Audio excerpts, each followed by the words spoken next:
नमस्कार। इस वीडियो में हम पढ़ेंगे समाजीकरण और शिक्षा के बारे में। तो सबसे पहले हम बात करते हैं समाजीकरण की कि समाजीकरण है क्या? किसे कहते हैं समाजीकरण? समाजीकरण एक ऐसी प्रक्रिया है जिसमें व्यक्ति अपनी संस्कृति के बारे में सीखता है। किस परिस्थिति में कैसा व्यवहार करना चाहिए या सामाजिक आदर्शों और मूल्यों का निर्वाह कैसे किया जाना चाहिए, इन सब बातों का ज्ञान प्राप्त करता है। तो अगर आप देखेंगे समाजीकरण की जो परिभाषा है, इसमें बहुत सारी चीजें हैं। एक तो ये कि व्यक्ति अपनी संस्कृति के बारे में सीख रहा है। संस्कृति के बारे में हम जान चुके हैं। मैंने एक वीडियो बनाया है संस्कृति के ऊपर जिसमें हमने ये समझा कि संस्कृति क्या है। संस्कृति के अंदर बहुत सारी चीजें आती हैं। हमारे समाज में हम अपने आसपास जो भी चीजें देखते हैं, जैसे कि हमारी भाषा है, हमारा जो मूल्य है, हमारे आचरण है, हमारी जो भी रहन सहन है, पहनावा है, जो हमारा घर है, और जो भी हमारे रीति रिवाज है, हमारी भाषा है, हमारे कानून, साहित्य, संगीत, ये सब हमारी संस्कृति का एक हिस्सा है। तो इन सारी चीजों को सीखने की जो प्रक्रिया है, वो समाजीकरण है। या किस परिस्थिति में कैसा व्यवहार करना है। अलग अलग परिस्थितियां हमारे सामने आती हैं, अलग अलग जगहों पे हम अलग अलग होते हैं। स्कूल में हम अलग हैं, घर पे हम अलग हैं, अपने मित्रों के साथ अलग हैं, अपने अड़ोस पड़ोस के साथ अलग है, रिश्तेदारियों में। तो इन सब जगहों पे परिस्थितियों के अनुसार किस तरह से व्यवहार करना है, ये हमें समाजीकरण सिखाता है। सामाजिक आदर्शों और मूल्यों का निर्वाह कैसे किया जाए, यानी समाज में रहने लायक कैसे बना जाए। सामाजिक आदर्श मतलब समाज में रहने के लिए आपको कुछ रूल एंड रेगुलेशन फॉलो करने पड़ेंगे, है ना? कुछ रूल्स हैं। समाज के साथ आपको तालमेल बिठाना है, आपको समाज में रहने लायक बनना है, तो वो समाजीकरण के द्वारा ही आप बन सकते हैं। इन सब बातों का ज्ञान समाजीकरण की प्रक्रिया के द्वारा होता है। तो शॉर्ट में हम कह सकते हैं कि समाजीकरण व्यक्ति के जैविक प्राणी से सामाजिक प्राणी बनने की एक यात्रा है। यानी जब व्यक्ति पैदा होता है तो आप देखेंगे वो एक जैविक प्राणी है ना? एक जीव है। तो वो समाज में रहने लायक कब बनेगा? जब वो समाजीकरण की प्रक्रिया से होकर गुजरेगा।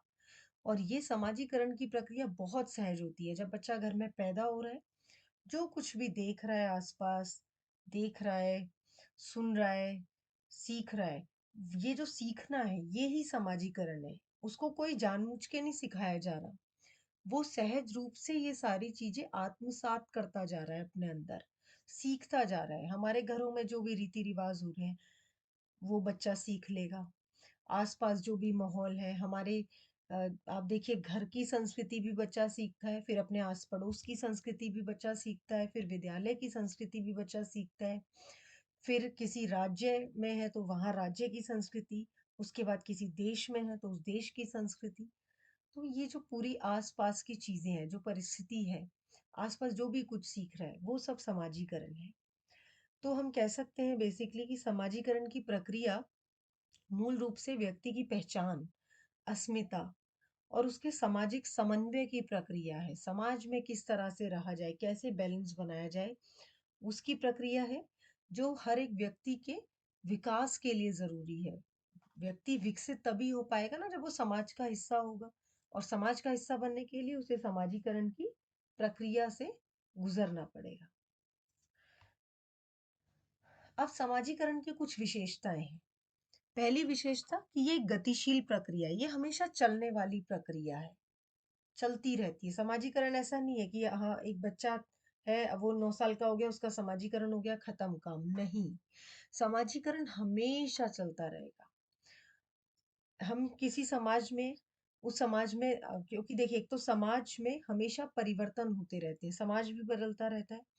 तो ये जो समाज बदलता रहेगा तो हमें हमें उसके जो तौर तरीके हैं, जो बदलते हुए तौर तरीके हैं, वो भी हमेशा सीखने पड़ेंगे।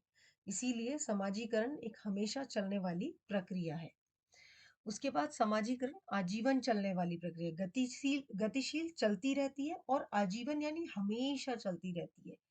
कंटिन्यू चलती रहती है। जब तक बच्चा पैदा होगा, जब तक उसका जीवन है, तब तक ये प्रक्रिया वो चलती रहेगी। समाजीकरण एक सीखने की प्रक्रिया है, व्यवहार सीख रहा है, सारी चीज़ें जितनी भी संस्कृति वाली मैंने आपको चीज़ें बताई, वो सारी चीज़ें समाजीकरण के माध्यम से ही बच्चा सीख रहा है। तो बेसिकली बच्चा अनुकरण करके सीखता है शुरू में। आप देखेंगे शुरू में बच्चा अपना दिमाग नहीं लगाता। जैसे-जैसे घर में जो कुछ होता हुआ देख रहा है, उसके घर में जो भी माहौल है, अगर घर में भाषा जो बोली जाती है, बच्चा वही भाषा सीख जाएगा। बच्चे के घर में जैसा पहनावा होगा, बच्चा वही पहनना-ओढ़ना सीख जाएगा। बच्चे के घर में खाना जैसा खाया जाएगा, बच्चा वही खाना सीख जाएगा। तो ये अनुकरण करते हुए जो बच्चा समाजी होने की कोशिश करता है, समाज में रहने लायक बनने की कोशिश करता है, यही समाजीकरण है और ये हमेशा एक सीखने की प्रक्रिया है।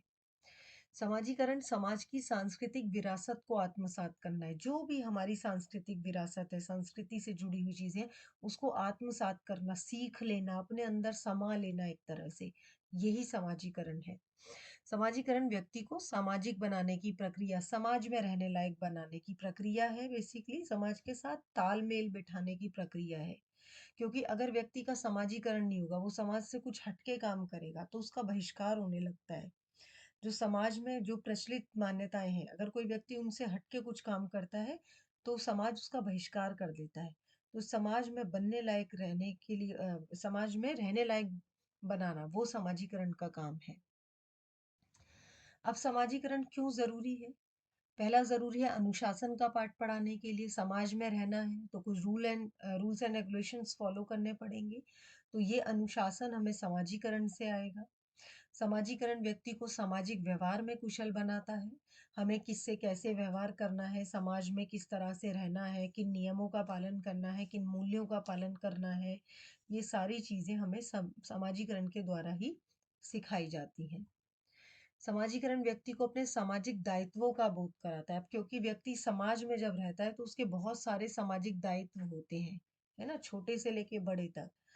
समाज जहाँ रह रहा है वहाँ अपने आसपास साफ-सफाई रखे, हमारे संविधान का जो संवैधानिक मूल्य हैं उनका पालन करे, बड़ों का आदर करना, तो इस तरह के कुछ मूल्य हैं और ये सामाजिक दायित्व है। ये हर व्यक्ति से उम्मीद की जाती है, महिलाओं का सम्मान करना हो गया, ये ऐसी चीज़ें हैं जो हर एक व्यक्ति से उम्मीद की जाती है कि वो समाज में रहेगा तो इन दायित्वों का पालन करेगा। तो समाजीकरण व्यक्ति को इन सामाजिक दायित्वों का बोध कराता है। और उसके बाद समाजीकरण की ज़रूरत पड़ती है अपनी संस्कृति के आत्मसात करने में। हमारी जो भी संस्कृति है उसको सीखने में समाजीकरण की जो प्रक्रिया है वो हेल्प करती है।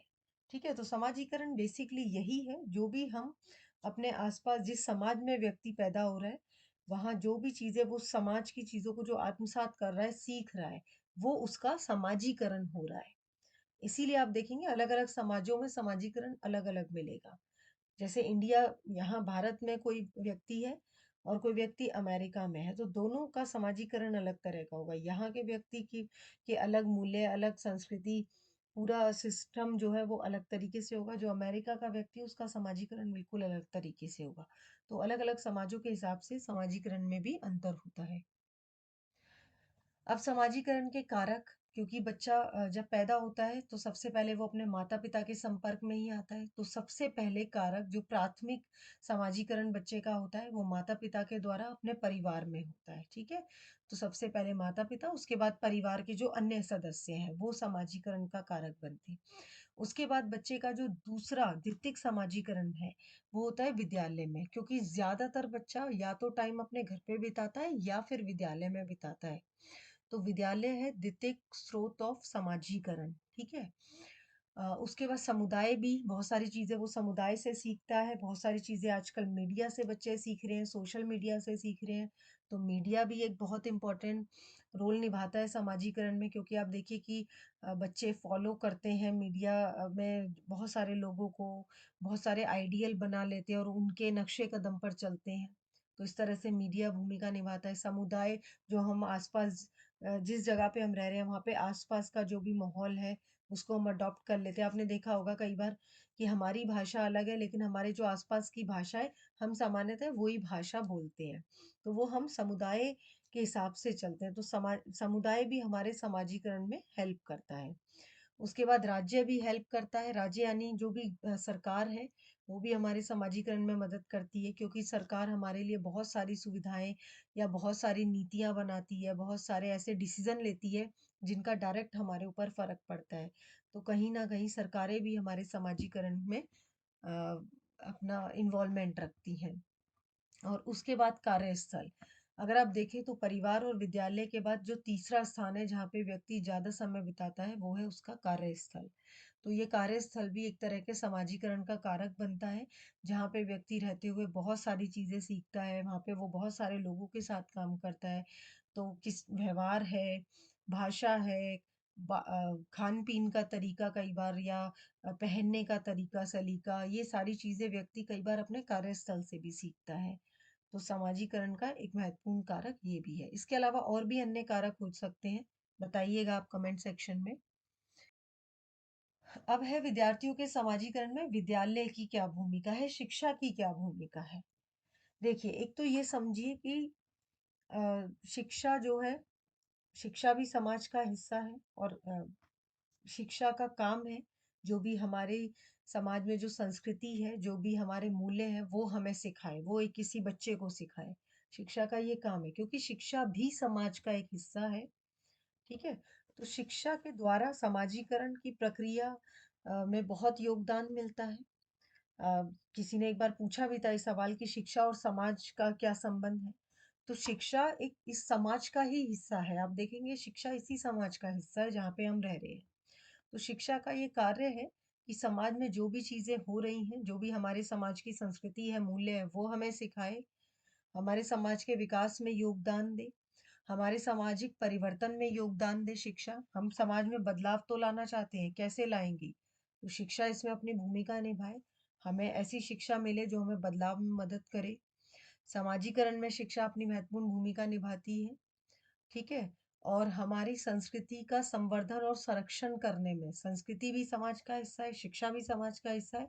इस संस्कृति को बचाने में, इसका विकास करने में शिक्षा एक महत्वपूर्ण भूमिका निभाती है। वो मैंने संस्कृति वाले वीडियो में डिस्कस किया, आप वहाँ से देख सकते हैं। तो अब हम बात करते हैं विद्यार्थियों के समाजीकरण में विद्यालय की क्या भूमिका है। सबसे पहले आप देखिए कि शिक्षक सामाजिक गुणों से ओत-प्रोत है क्योंकि शिक्षक भी समाज का ही हिस्सा है। समाज में जो भी चीज़ें हैं, वो शिक्षक के पास हैं। शिक्षक का भी समाजीकरण हुआ हुआ है।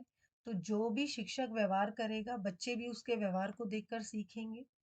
तो शिक्षक का ये फ़र्ज़ है कि वो किस तरह का आचरण कर रहा है, उसको देखने की कॉन्शियसली उसको देखना है कि वो इस तरह का आचरण करे, जो रोल मॉडल बने। बच्चे उसके व्यवहार को फ़ॉलो करेंगे, उसके आचरण को अपने व्यवहार में उतारने की कोशिश करेंगे। तो शिक्षक को अपने आचरण का ध्यान रखना है। उसके बाद बालक लोक व्यवहार का प्रशिक्षण विद्यालय में ही प्राप्त करते हैं। कैसे व्यवहार करना है, समाज में कैसे रहना है, ये सारी चीज़ें विद्यालय से बच्चा सीखता है। तो ये प्रशिक्षण देने की ज़िम्मेदारी शिक्षक की होती है। तो शिक्षक का आचरण आदर्शपूर्ण होना चाहिए। अगर शिक्षक ही कुछ खराब चीज़ें कर रहे हैं, लेट आ रहे हैं, अनुशासनहीनता कर रहे हैं, किसी संविधान का पालन नहीं कर रहे, संवैधानिक मूल्यों का पालन नहीं कर रहे हैं, तो बच्चे भी वही चीज़ें सीखेंगे। तो शिक्षक का आचरण आदर्शपूर्ण होना चाहिए, जिससे अप्रत्यक्ष रूप से विद्यार्थियों में वो सामाजिक गुणों का विकास कर सके। शिक्षक की इन्फ्लुएंस बहुत पड़ता है। शिक्षक के जो विचार हैं, वो बच्चों को डायरेक्टली इन्फ्लुएंस करते हैं बल्कि, है ना? शिक्षक अगर कहे कि ये राजनीतिक पार्टी अच्छी है, ये बेकार है या कुछ जेंडर से रिलेटेड लड़के ऐसे होते हैं, लड़कियाँ जैसे शिक्षक बात करते हैं, वो असर कहीं न कहीं बच्चों में आता है। तो शिक्षक को बहुत ध्यान रखने की ज़रूरत है। उसके बाद शिक्षक को कक्ष का वातावरण सौहार्दपूर्ण और सद्भावपूर्ण बनाने के लिए प्रयास करने चाहिए, ताकि इस वातावरण में बालक का उचित प्रकार से समाजीकरण हो। अब हमें अच्छा समाजीकरण करना है, तो हमें ध्यान रखना है कि हमारी कक्षा का वातावरण बहुत अच्छा हो। हमें एक ऐसा माहौल बनाएँ, एक अच्छा खुशहाल माहौल बनाएँ, जहाँ पे बच्चे का समाजीकरण अच्छे से हो सके। सभी भाषाओं का सम्मान करना सिखाएँ, सभी व्यक्तियों का सम्मान करना सिखाएँ, बड़ों का आदर करना सिखाएँ। इस तरह के मूल्यों को क्लासरूम में प्रैक्टिस करवाया जाए। क्लासरूम में ही बच्चे सीखेंगे, तो वो व्यवहार में भी उनके झलकेगा। उसके बाद शिक्षक को विद्यालय के वातावरण को भी सद्भावपूर्ण बनाने के लिए योगदान देना चाहिए, क्योंकि बालक केवल कक्ष में ही सामाजिक गुणों को नहीं सीखता, अपितु कक्षा के बाहर भी अपने मित्रों से सामाजिक गुणों को आत्मसात करता है। तो सिर्फ कक्षा का माहौल अच्छा नहीं बनाना, पूरे विद्यालय का माहौल अच्छा बनाना है। क्योंकि बच्चे के जो फ्रेंड है वो अपनी कक्षा से बाहर भी है और बच्चा उनसे इंटरैक्शन करेगा, उनसे सीखेगा, उनसे सामाजिक गुणों को सीखेगा। आपने देखा होगा अगर कहीं किसी स्कूल में बच्चे गाली-गलौज करते हैं, तो जो बच्चा नहीं भी करता वो भी सीख जाता है क्योंकि माहौल पूरा ऐसा होता है। तो एक स्कूल के माहौल को अच्छा बनाने की ज़रूरत है, ताकि बच्चे उसको आत्मसात करें, वो अच्छे सामाजिक गुणों को सीख सकें। एक शिक्षक जब बालक के समाजीकरण की प्रक्रिया में अपना योगदान दे रहा होता है, तो उसे अपने राष्ट्र द्वारा दिए गए दायित्वों का भी बोध होना चाहिए, क्योंकि जब वह राष्ट्रीय दायित्वों को पूर्ण कर रहा होता है, तो वह अप्रत्यक्ष या प्रत्यक्ष रूप से बालक में सामाजिक गुणों का विकास कर रहा होता है। तो शिक्षक को ये भी ध्यान रखना है कि राष्ट्र के प्रति जो दायित्व है, वो यानी संवैधानिक मूल्य की हम बात कर सकते हैं। संवैधानिक मूल्य अगर पूरे हो रहे हैं, स्कूल में आपको फ़ॉलो करना सिखाया जा रहा है, आपको सही शिक्षा दी जा रही है, सत्य बोलना चाहिए, अगर ये सब स्कूल में प्रैक्टिसाइज़ भी हो रहा है, पालन हो रहा है इन चीज़ों का, तो वो राष्ट्र के प्रति एक दायित्व आप पूरा कर रहे हैं, तो बच्चा भी वो करेगा, बच्चा भी सीखेगा कि हाँ, मुझे ये चीज़ें करनी है, मुझे ये चीज़ें नहीं करनी। तो शिक्षक आप देखिए, विद्यालय और शिक्षक की भूमिका यहाँ ज़्यादा है। समाजीकरण में विद्यालय और शिक्षक दोनों की ही भूमिका बच्चे के समाजीकरण में ज़्यादा है। तो स्कूल बहुत इम्पोर्टेंट एस्पेक्ट है। स्कूल के द्वारा बहुत चीज़ें बच्चे सीखते हैं, क्योंकि हमने ये भी देखा था कि बच्चे अनुकरण करके सीखते हैं। तो क्योंकि बच्चे अपने शिक्षक को फ़ॉलो कर रहे हैं, अपने स्कूल को फ़ॉलो कर रहे हैं, तो जैसी शिक्षा दी जाएगी, जैसा माहौल होगा, वही बच्चे उसी तरह से उनका समाजीकरण होता चला जाएगा। उसी तरह के मूल्य सीखेंगे, उसी तरह की संस्कृति सीखेंगे। तो वीडियो अच्छा लगा तो इसे लाइक कीजिए, शेयर कीजिए, सब्सक्राइब कीजिए। Thank you.